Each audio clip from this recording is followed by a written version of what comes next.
దూరంగా కూర్చున్న నాబోటోడు బోలెడు చెప్పచ్చు, కానీ సినిమా రంగంలో ఉన్నటువంటి వాళ్ళకి బాగా తెలుసు. అయితే ఇప్పుడు సమస్య పరిష్కారం కావాలంటే లోపల కూర్చుని మాట్లాడేవాళ్ళు కాదు, బయట కూర్చుని మాట్లాడే నాబోటోళ్ళ మాట కూడా వినండి. ఎందుకయ్యా అంటే మీ దృష్టిలో ఎక్కువ రెమ్యునరేషన్ ఖచ్చితం అవసరం, ఆ రెమ్యునరేషన్ల వల్ల నష్టం లేదు. అదే సందర్భంలో సినిమా హాళ్ళు అన్నాక నడపడానికి బోల్డంత ఖర్చు కావాల్సిందే, భరించాల్సిందే. అట్లాగే అందుకోసం అని చెప్పేసి భారీగా తినుబండాల రేట్లు పెంచాల్సిందే. ఆ లగ్జరీ కోరుకుంటున్నారు జనం.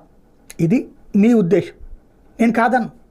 ఆ లగ్జరీ కోరుకునే వాళ్ళు ఆ లగ్జరీని ఎఫర్ట్ చేయగలిగినటువంటి స్థాయి ఎంత?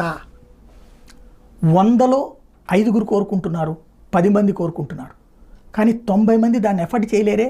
మిగతా వాళ్ళు కూడా కోరుకుంటారు, ఎఫర్ట్ చేయలేరు. ఆ స్థాయిలో టిక్కెట్ల రేట్ల విపరీతం, తినుబండారాల రేట్ల విపరీతం.